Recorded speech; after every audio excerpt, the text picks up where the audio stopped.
नमस्कार दोस्तों, कैसे हैं आप सब। आज हम बात करेंगे 2024 में वट सावित्री व्रत कब है, कौन सा दिन पड़ेगा, बरगद ना मिले तो पूजन कैसे करें, सूर्य अस्त है तो पहली बार हम व्रत उठा सकते हैं या नहीं उठा सकते हैं, हमारे घर में कोई कभी व्रत नहीं किया है, इस व्रत को नहीं किया है तो पहली बार करें या ना करें, और सुबह से लेके दोपहर तक का क्या नियम रहता है, इस व्रत को कब किया जाता है, तो इन सब बारे में हम बात करेंगे। अगर आप मेरे चैनल पर नए हैं तो व्रत एवं त्योहारों की जानकारी के लिए चैनल को सब्सक्राइब कर लीजिए और बेल आइकन को प्रेस कर लीजिए ताकि नए वीडियोज़ के नोटिफिकेशन आपको सबसे पहले मिल सके।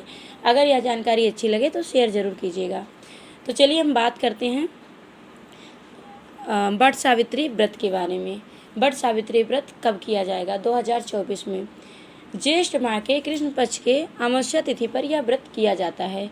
हर साल यह ज्येष्ठ माह के कृष्ण पक्ष के अमावस्या तिथि पर ही किया जाता है, लेकिन कुछ जगहों पर पूर्णिमा तिथि पर भी करते हैं। बहुत कम जगहों पर पूर्णिमा तिथि पर करते हैं, लेकिन करते हैं कुछ जगहों पर।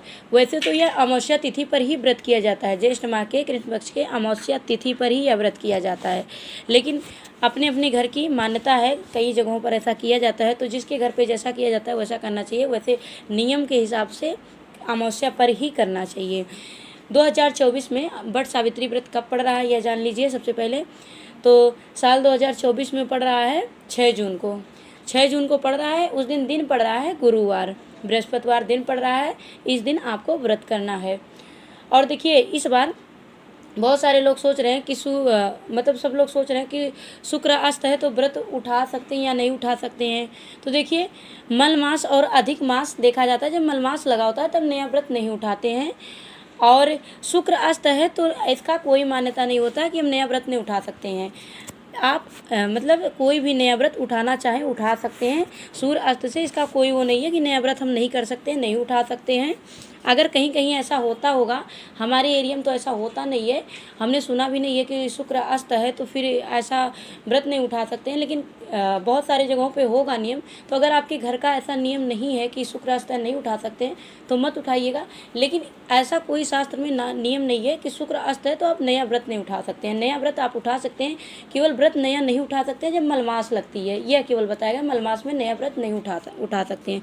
जिस साल मलमास लगता है उस साल नया व्रत नहीं करना चाहिए। इस चीज़ को हम लोग जानते हैं। और देखिए, बहुत सारे लोग सोचते हैं कि हमारे घर में अभी तक कोई व्रत नहीं किया तो हम नया व्रत कर सकते हैं या नहीं कर सकते हैं।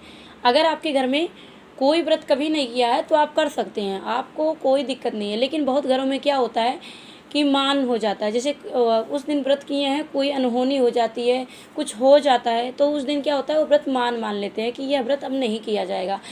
तो आपके घर में अगर ऐसा है, वैसे तो ये ऐसा कुछ होता नहीं, संजोग की बात होती है, लेकिन अगर घर में बड़े बुजुर्ग कह रहे हैं कि मान है मत करो, तो आपको नहीं करना चाहिए, क्योंकि बड़े बुजुर्ग से पूछ के ही काम किया जाता है।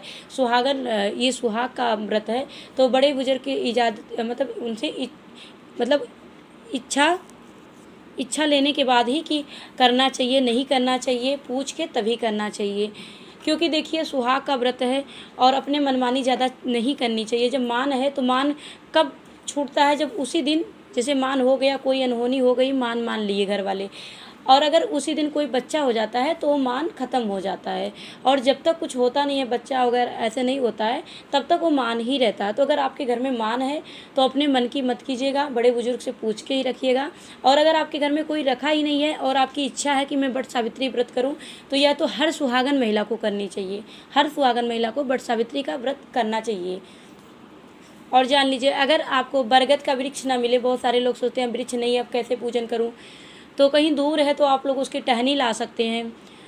टहनी तोड़ के ला सकते हैं, पत्ते ला सकते हैं, उसको गमले में कहीं रख दीजिए जिससे वो सूखे ना, क्योंकि पत्ते जूड़े में भी लगा के पूजन करते हैं। तो आप टहनी ला के रख सकते हैं, पूजन कर सकते हैं। और व्रत के दिन वैसे तोड़ना भी नहीं चाहिए। व्रत के दिन अगर आप सोच रहे हैं कि कल व्रत है तो कल ही तोड़ के लाएंगे और पूजन करेंगे, बहुत सारे लोग घर पे ही करते हैं टहनी ला के, तो ऐसा करेंगे तो व्रत के दिन काटना पीटना ये सब तोड़ना नहीं चाहिए। जैसे पत्ते हो गए, पेड़ हो गए, ये सब नहीं करना चाहिए। तो एक दिन पहले, अगर आपके पास नहीं है, दूर से लाना है, आप घर में ही टहनी लगा के करते हैं, तो आप एक दिन पहले लाएंगे पत्ते वगैरह, और आप बाल्टी में करके रख देंगे या किसी चीज़ में करके रख देंगे ताकि वो पत्ते सूखे ना। एक दिन पहले तोड़ के रख लेंगे। और कई बार क्या होता है कि कहीं दूर दूर तक नहीं मिल पाता है, टहनी पत्ते कहीं कुछ नहीं मिल पाते हैं, पास में कोई बरगद का पेड़ भी नहीं होता है, बट वृक्ष नहीं होता है, तो कैसे करें? तो देखिए आप लोग कलश रख के पूजन कर सकते हैं, क्योंकि देखिए कलश रख के जब पूजन करते हैं तो कि देवी देवता का आवाहन करते हैं, तो आप वह पूजन भगवान स्वीकार करते हैं। तो आप कलश रख के माता सावित्री का आवाहन करके आप पूजन कर सकते हैं, आपको पूरा फल मिलेगा। अगर बट वृक्ष नहीं मिल रहा है तो मिलता है तो वहीं पे जाके उसके नीचे ही पूजन करनी चाहिए, मान्यता यही है।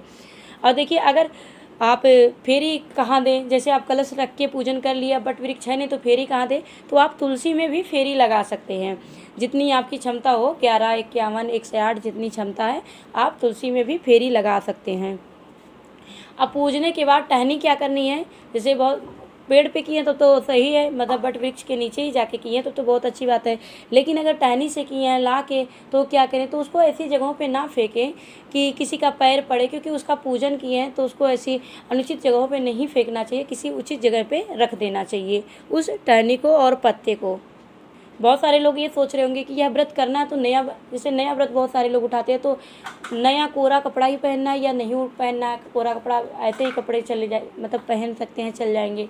देखिए आप इसमें कोरा कपड़ा का कोई मान्यता नहीं है, बस आपकी साफ़ सुथरी धुली हुई कपड़े होनी चाहिए, काला नहीं होना चाहिए, सफ़ेद नहीं होना चाहिए, जैसे साड़ी सूट काला सफ़ेद इसमें नहीं पहनना चाहिए, क्योंकि सुहागन का व्रत है तो इसमें काला सफ़ेद नहीं पहनना चाहिए।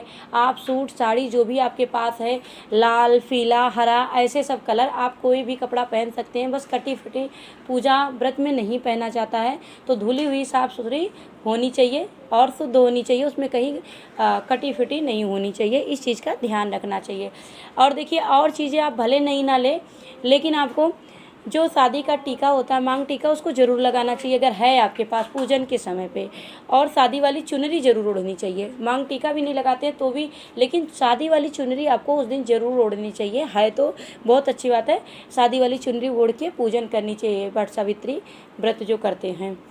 नहीं व्रत करते हैं तब भी आप पूजन कर सकते हैं, वट वृक्ष का फेरी लगा सकते हैं। को पूजन अगर आप व्रत नहीं करते तब भी आप यह काम कर सकते हैं, अपने सुहाग के लंबी आयु के लिए, अपने पति की लंबी आयु के लिए यह व्रत आप कर सकते हैं।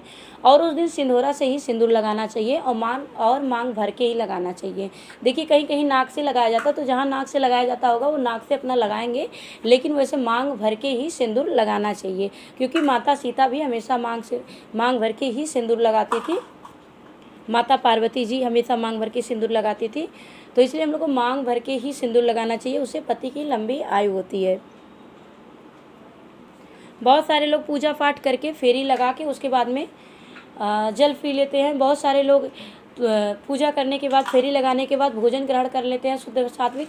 तो जैसे आप करते हैं वैसे कीजिएगा, वैसे इसमें मीठा भोजन आप कर सकते हैं, चाहे तो मीठा भोजन कर सकते हैं और चाहे तो निर्जल व्रत कर सकते हैं। और लोग निर्जल व्रत भी रखते हैं और लोग फलाहार पे रहते हैं और बहुत सारे लोग मीठा भोजन कर लेते हैं। और देखिए जब पूजा करने जाइएगा, जब भी पूजन करने सुबह में जाते हैं तो सबसे पहले अच्छे से तैयार हो जाना है, कम 16 श्रृंगार कर लेना। 16 श्रृंगार नहीं कर पाते तब भी आपको आलता, सिंदूर, चूड़ी ये सब चीज़ें ज़रूर कर लेनी है, मतलब अच्छे से तैयार होके तब जाना है, बिंदी ये सब लगा के तब पूजन करने जाना है। और काला चना एक दिन पहले ही भिगो दीजिएगा, भूल ना जाए आप लोग को, तो एक दिन पहले ही भिगो के रख दीजिएगा। काले चने से ही पूजन किया जाता है। और जो भी पूजन का सामग्री है, फल फूल पंखा, यह सब आप लोग अपने व्यवस्था के हिसाब से सब चीज़ ले लीजिएगा। एक दिन पहले ही सारे सजा के रख लीजिएगा, सारे सामान, फूल वगैरह भले उस दिन रखिएगा, लेकिन और सारे चीज़ रख लीजिएगा ताकि कोई सामान भूले ना, छूटे ना, क्योंकि वट वृक्ष के नीचे जाएंगे पूजन करने तो कभी कभी कोई ना कोई सामान छूट जाता है। अगर एक दिन पहले से तैयारी कर लेंगे तो नहीं छूटेगा। सिंदूर वगैरह लगाने के लिए वहाँ पर तो सब चीज़ एक दिन पहले से रख लेंगे तो ज़्यादा अच्छा रहेगा। और उसके बाद में वहाँ जाके पूजन करेंगे और पूजन करने धूप दीप आदि दिखाएंगे। जो भी आप फूल माला फल ले गए हैं, पंखा ले गए हैं, वहाँ पर पंखा करते हैं मतलब वट वृक्ष को। और सारे चीज़ करने के बाद आप क्या करेंगे, फेरी लगाएंगे। फेरी कम से कम 11, 21, 51, 108 फेरी लगानी चाहिए। फेरी लगाने के बाद आप लोग, अगर पति साथ में हैं वहीं हैं तो आप पति के पूजा करने के बाद पैर छू सकते हैं, नहीं तो घर पे आके पति का पैर स्पर्श करना चाहिए और उनको टीका लगाना चाहिए और कलावा बांधना चाहिए पति को भी। यह सब करना चाहिए। बट सावित्री व्रत 6 जून को पड़ रहा है 2024, दिन पड़ रहा है गुरुवार।